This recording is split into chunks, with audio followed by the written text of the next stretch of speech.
السلام علیکم۔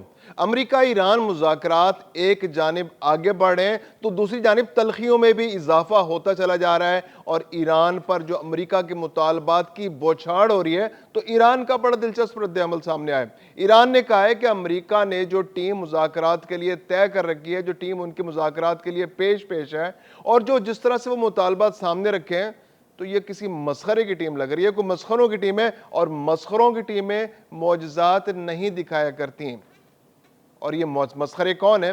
یہ پیٹ ایگزٹ ہیں، اور اس کے علاوہ ان کے وزیر خزانہ سکاٹ بیسنٹ۔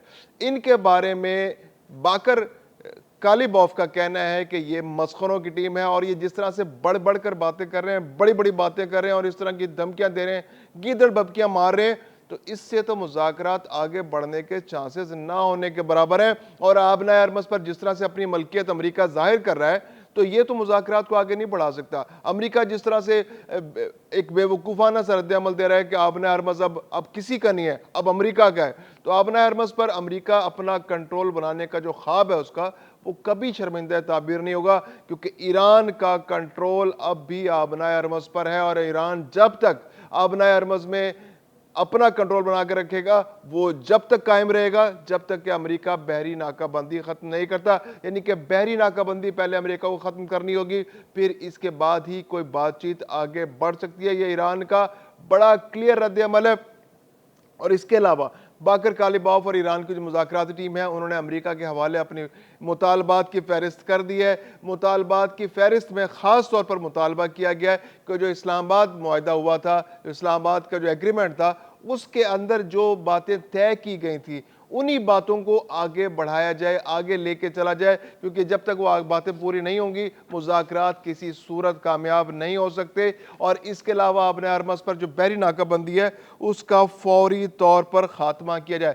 فہرست میں کیا چیزیں سامنے آئی ہیں، کیا کیا مطالبات رکھے ہیں امریکہ کے سامنے ایران نے، ان کا تھوڑا سا جائزہ لے لیتے ہیں۔ سب سے پہلے تو یہ کہ جیسے ہم نے ذکر کیا کہ امریکہ اپنی بحری ناکہ بندی ختم کرے، امریکہ نے خلیج عمان کے باہر اور اس کے علاوہ اپنے ارمز کے باہر بحری ناکہ بندی کر رکھی ہے، تمام جہازوں کو روکا جا رہا ہے۔ پچھلے دنوں ایک اعداد و شمار آئے تھے کہ 55 سے زیادہ جہازوں کو اپنے ارمز کے ذریعے خلیج فارس میں داخل ہونے سے روکا جا چکا ہے۔ پھر اس کے علاوہ تقریباً ہر روز ہی کسی نہ کسی جہاز پر حملہ کر دیا جاتا ہے، اس کے انجن روم پر حملہ کیا جاتا ہے، اور انجن روم سب سے زیادہ اسٹریٹجکلی امپورٹنٹ جگہ ہے، کیونکہ وہاں سے جہاز کو آپریٹ کیا جاتا ہے، چلایا جاتا ہے۔ عموماً 1 سے 2 لوگ اس واقعے میں ہلاک ہو جاتے ہیں۔ کل بھی ایک شخص جو ہے اس طرح کے ایک واقعے میں ہلاک ہو گیا تھا۔ تو یہ آبنائے ارمز کی جو بحری ناکہ بندی اس کو انشور کرنے کے لیے آتا ہے۔ تو ایران نے مطالبہ کیا کہ پہلے تو امریکہ بحری ناکہ بندی ختم کر دے۔ پھر اس کے علاوہ جو فہرست میں مطالبات شامل ہیں وہ یہ ہے کہ ایران پر جو تیل کی برآمدات کے حوالے سے پابندیاں لگائی گئی ہیں، تو تجارتی پابندیاں خاص طور پر تیل کے حوالے سے جو ایران پر پابندیاں لگائی گئی ہیں، ان کو ختم کر دیا جائے۔ پھر اس کے علاوہ جو ایران کے منجمد اثاثے ہیں، جن کی تعداد مقدار جو ہے اربوں ڈالر میں ہے، تو ان کو فوری طور پر غیر منجمد کیا جائے، بحال کیا جائے، تاکہ ایران اپنے پیسوں کو استعمال کر سکے۔ پھر اس کے علاوہ جو مختلف محاذوں پر امریکہ کی جانب سے ایران پر حملے ہو رہے ہیں، اور ان حملوں کو روکا جائے، اور جو گیدڑ ببکیاں اور جو دھمکیاں مستقل ایران کو دی جا رہی ہیں امریکہ کی جانب سے، ان کو فوری طور پر روکا جائے۔ یہ وہ مطالبات ہیں جو فہرست ہے جو اسلام آباد معاہدے کے صورت میں دی گئی تھیں، اور ان کو امپلیمنٹ کرنے کی بات کی جا رہی ہے کہ فوری طور پر امپلیمنٹ کیا جائے، اور جب تک امپلیمنٹ نہیں کیا جاتا تو یہ مطالبات اور مذاکرات آگے نہیں بڑھیں گے۔ اب اس کے علاوہ جو عباس اراغچی ہیں، انہوں نے بھی بڑا کلیئر کٹ کہہ دیا۔ انہوں نے کہا جی کہ جب تک یہ جنگ بندی نہیں ہوتی اور جنگ بندی مؤثر انداز میں نہیں ہوتی، تو یہ مذاکرات کسی صورت آگے نہیں بڑھ سکتے۔ امریکہ جو پہلے بھی 60 دن کی جنگ بندی کی بات کی گئی تھی، وہ تو 60 دن کی جنگ بندی میں وہ تو امپلیمنٹ ہی نہیں ہو سکی۔ پہلے 2 ہفتے کے دوران تو امریکہ نے کوئی درخواست بھی نہیں کی جنگ بندی کی، آفیشلی کوئی بات ہی نہیں کی اس بارے میں کہ جنگ بندی کرنی ہے۔ تو جنگ بندی تو ایکچولی ہوئی نہیں ہے، تو اس طرح کی جنگ بندی کا تو کوئی فائدہ نہیں ہے۔ اگر اس طرح کی جنگ بندی کرنی ہے تو پھر مذاکرات بھی آگے نہیں بڑھ سکتے۔ امریکہ پہلے طے کر لے، اگر اسے جنگ بندی کرنی ہے، اس کے ذہن میں جنگ بندی ہے، تو پھر جنگ بندی کا مطلب واقعی جنگ بندی ہے۔ ہر طرح کی جنگ، ہر طرح کے میزائل حملے، ہر طرح کی بحری ناکہ بندی، ہر طرح کے تجارتی جہازوں پر سے حملہ ختم کرنا، جو جہازوں کے آمد رفت کو آنے دینا، تیل کی برآمدات پہ سے جو پابندیاں ہیں وہ اس کو نرم کرنا، تو یہ چیزیں لازمی ہیں۔ اس کے علاوہ جو ہے مذاکرات کسی صورت آگے نہیں بڑھ سکتے۔ اور یہ سیز فائر جو ہے یہ مکمل ہونا چاہیے. عبوری اور یہ پارشل قسم کا جو سیز فائر ہے یہ کسی صورت مذاکرات کے لیے ہیلپ فل نہیں ہو سکتا. اب اس بارے میں امریکہ کا جو موقف ہے وہ یہ کہتا ہے امریکہ کے پہلے جنگ بندی ہونی چاہیے, پھر مذاکرات اور پھر حتمی معاہدہ ہونا چاہیے. یعنی کہ پہلے جنگ بندی کر لی جائے, پھر اس کے بعد مذاکرات کیے جائیں, اور اس کے بعد ایک حتمی معاہدہ طے ہو جائے جس کو پھر امپلیمنٹ کر دی جائے. پھر آنے والے دنوں میں اسی معاہدے کو لے کر امریکہ اور ایران کے تعلقات کو آگے بڑھا جائے, یا خطے میں جو بھی صورتحال ہو اس کے اکارڈنگلی اس کو طے کیا جائے.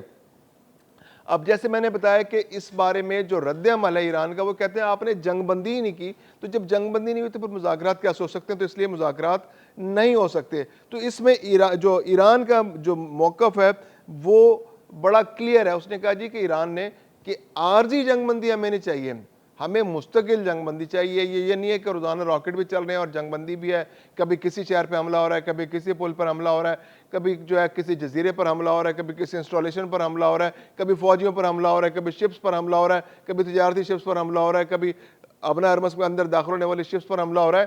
تو یہ کسی صورت برداشت نہیں, مستقل جنگ بندی ہوگی.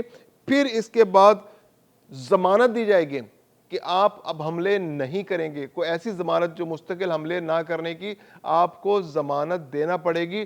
یہ دو کا پہلے جنگ بندی کریں گے, مستقل جنگ بندی کریں گے, پھر آنے والے دنوں کی کو مستقل ضمانت دیں گے کہ آپ آئندہ بھی حملے نہیں کریں گے. پھر اس کے بعد مذاکرات شروع ہوں گے. پھر کوئی معاہدہ ہوتا ہے تو ضرور کر لیا جائے گا. تو یہ تو بڑی کلیئر پوزیشن ایران کی جانب سے, جو ایران کے وزیر خارجہ عباس اراغچی ان کے گفتگو کے اندر بھی سامنے آئی ہے کہ وہ چاہتے ہیں کہ مذاکرات ہوں, امریکہ کے ساتھ مذاکرات چاہتے ہیں, لیکن یہ جو مذاکرات کی شرائط رکھی جا رہی ہیں کسی صورت قبول نہیں ہے. اب جو سب سے بڑی ڈیولپمنٹ اس خطے کے اندر ہوئی ہے وہ یہ ہے کہ متحدہ عرب امارات اور ایران کے درمیان جو تعلقات ہیں ایک بار پھر وہ انتہائی کشیدہ ہو چکے ہیں. متحدہ عرب امارات نے الزام لگایا ہے وہاں پر الرٹ جاری کیے گئے, میزائل الرٹ جاری کیے گئے کو ایران کی جانب سے میزائل آ رہے ہیں. پہلے سائرن بجے میزائل الرٹ جاری ہوا, لوگوں سے کیا گیا کہ وہ گھروں کے اندر چلے جائیں, اگر وہ کوئی تہخانے ان کے اندر چلے جائیں, اور اگر ان کے گھروں میں تہخانے نہیں ہیں تو وہ ایسی جگہوں پر چلے جائیں جو کھڑکیوں سے بہت دور ہوں, تاکہ خدا نہ خاصہ اگر میزائل حملہ ہو تو نقصان کم سے کم ہو. پھر اس کے 15 منٹ بعد وہ الرٹ واپس لے لیا گیا, دوبارہ سائرن بجے, اور کہا گیا کہ لوگ اپنے معاملات زندگی دوبارہ شروع کر سکتے ہیں. لیکن اس کے بعد جو بہت امپورٹنٹ ڈیولپمنٹ سامنے آئی, اگرچہ ایران نے اس سے انکار کیا کہ ہم نے کوئی میزائل نہیں داغے, لیکن یو ای کا کہنا ہے کہ 2 بیلسٹک میزائل جو ہیں وہ ایئر ڈیفنس سسٹم نے ٹریس کیے جو ایران کی جانب سے اڑے تھے, لانچ کیے گئے تھے. اب اس کے بعد جو صورتحال سامنے آ رہی ہے وہ یہ ہے کہ متحدہ عرب امارات نے ایران پر ہر قسم کی تجارت پر پابندی لگا دی ہے. ایران جو ہے اس کی برآمدات بھی تھیں, یعنی وہ بہت ساری چیزیں ایکسپورٹ بھی کرتا تھا متحدہ عرب امارات کو, اور وہاں سے امپورٹ بھی کرتا تھا. زیادہ تر ضروریات زندگی جو ایران کی وہ متحدہ عرب امارات کے تھرو ایران کو ملتی تھیں. تو اب ایران کے ساتھ تجارت پر پابندی لگا دی ہے متحدہ عرب امارات نے, اور وہ کسی قسم کی تجارت نہیں کر سکتا, نہ وہ متحدہ عرب امارات سے کچھ منگا سکتا ہے, نہ ہی متحدہ عرب امارات کو کچھ بھیج سکتا ہے.